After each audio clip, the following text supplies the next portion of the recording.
sitting in a cave mouth somewhere in modern-day southern France. It's maybe 30,000 years ago. The sun's starting to fade, and the fire's been going for a couple hours now. Your stomach's full from the hunt earlier, a successful one, which is rare enough to feel like something worth talking about. The cold's creeping in, but here, near the flames, you're warm. Your group is scattered around. Some people checking tools, others just sitting. And then someone does something that changes the entire tenor of the evening. They start moving their hands in front of the firelight, casting shadows on the cave wall. Big exaggerated shapes, sometimes an animal, sometimes something deliberately wrong and ridiculous. The children notice first, of course. They laugh. Not the polite exhale we call laughter now, but real, whole-body laughter. Within minutes, everyone's watching. Someone else joins in, creating their own shadow creatures. Then another person starts making sounds, guttural imitations of animals mixed with vocal nonsense designed purely to be absurd. More laughter. Someone's laughing so hard they're struggling to breathe. There's no ticket price, no screen, no app notification. Just humans recognizing that this exact moment where they're deliberately being stupid together, is exactly what they needed. What they were missing wasn't complex. It wasn't a new invention waiting to be discovered. It was permission to stop working toward survival for a minute and just be together in a way that felt good. We tend to think of entertainment as a modern luxury, something that arrived with civilization, with economy, with technology, a treat we earn after real work. But this assumption collapses pretty quickly once you start actually looking at what humans were doing in the thousands of years before anyone invented chess or music theory or novels. The question isn't really whether ancient humans had fun. They absolutely did. The actual question is more uncomfortable. What does it tell us about ourselves that we've made entertainment so complicated? Here's what I'm arguing today.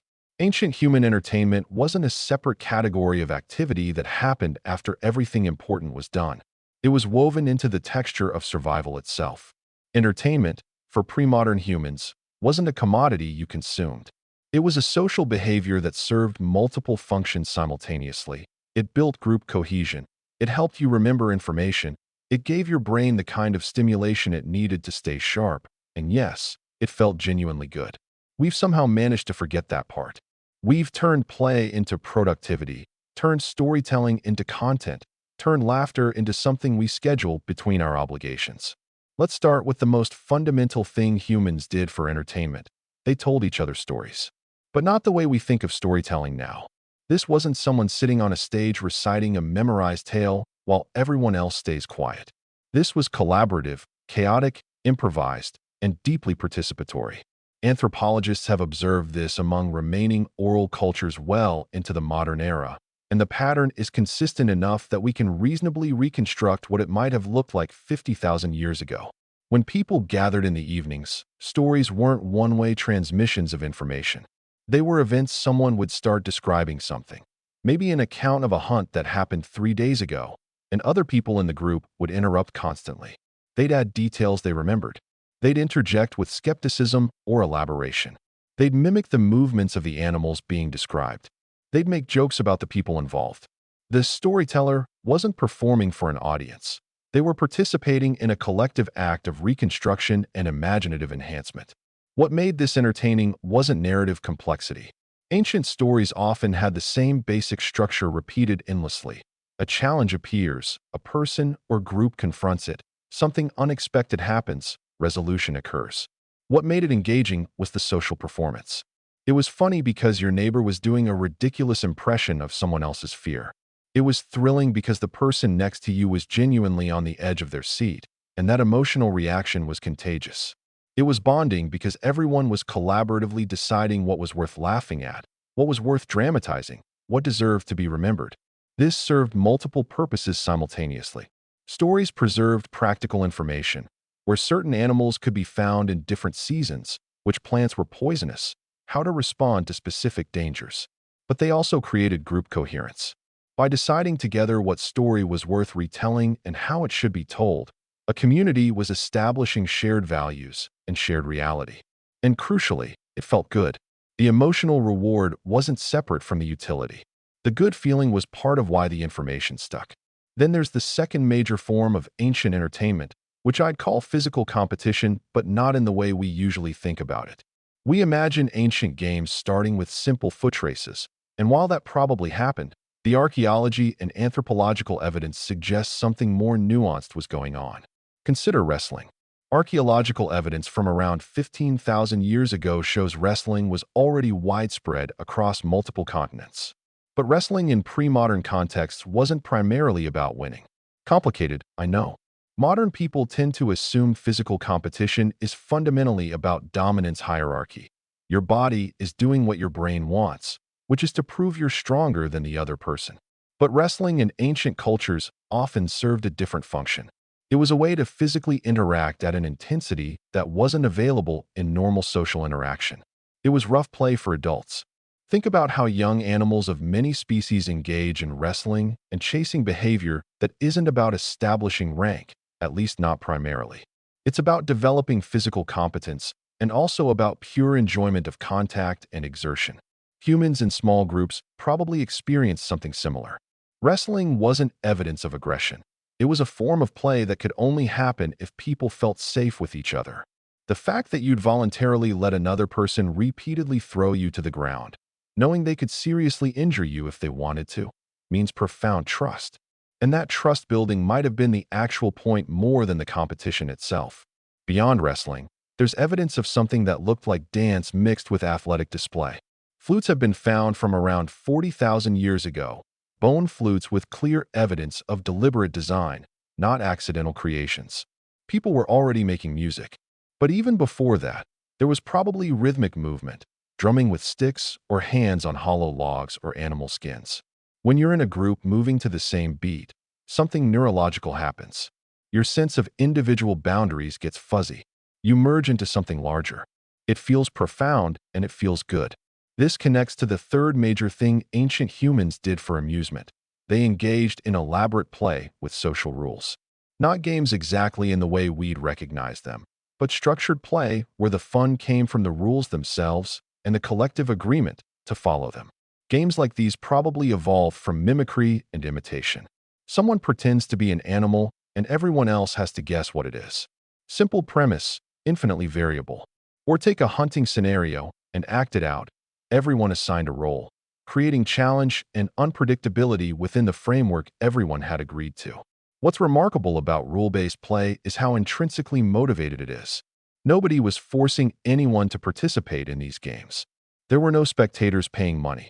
There was no career advancement or status gained from winning. And yet people played these games consistently, spent significant time developing new variations, remembered the rules, and transmitted them to children. Why? Because the human brain is wired to find rule-following engaging. When you're operating within clear parameters where success and failure are both possible, but neither outcome threatens survival, something in your neurology lights up. This is what flow state researchers have identified. You're challenged, but not overwhelmed. The activity is inherently rewarding. Here's where I need to be careful not to oversimplify.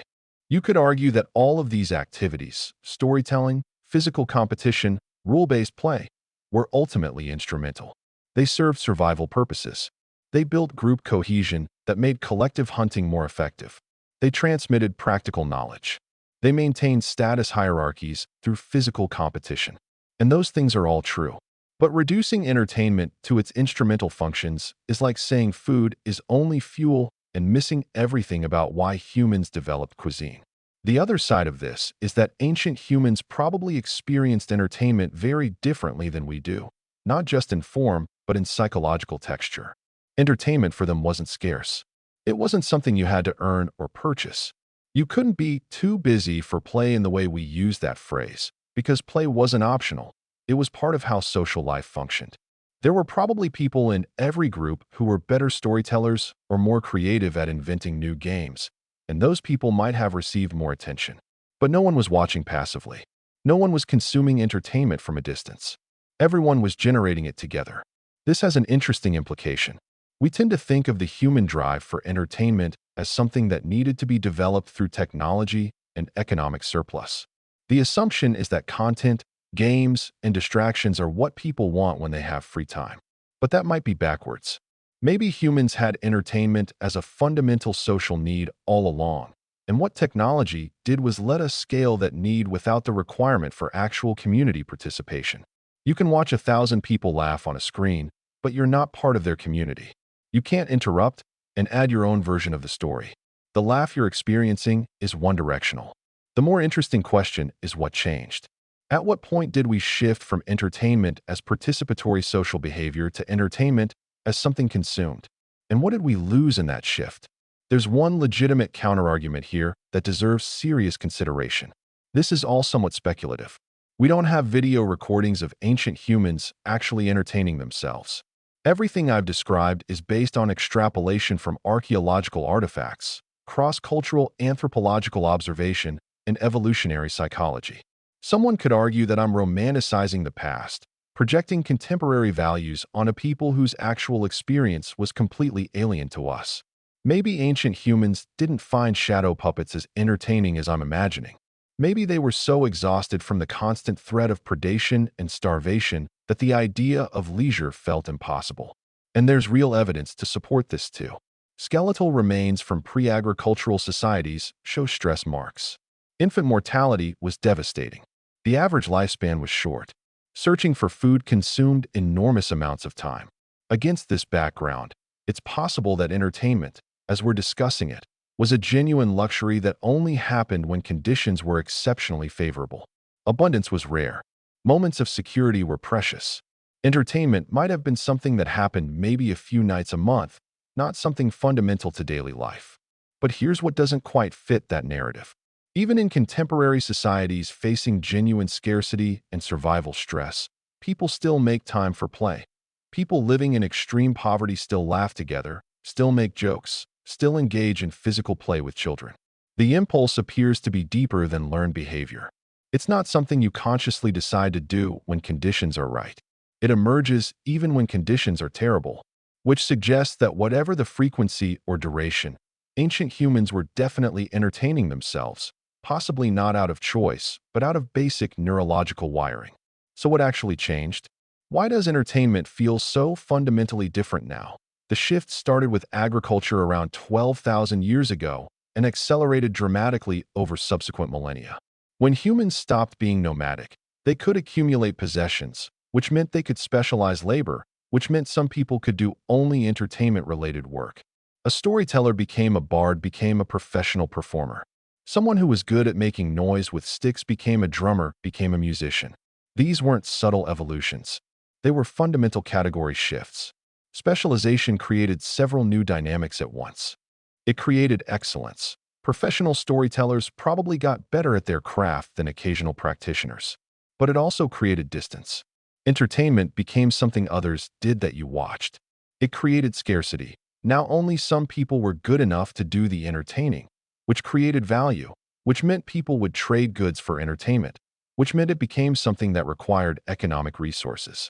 By the time written language arrived, around 5,000 years ago, entertainment had already been fundamentally transformed. It wasn't something everyone generated together. It was something produced by specialists and consumed by everyone else. The technology piece came much later, but the psychological shift had already happened. By the time printed books existed, people had already internalized the idea that entertainment was something that came from outside themselves. The book just made it more efficient.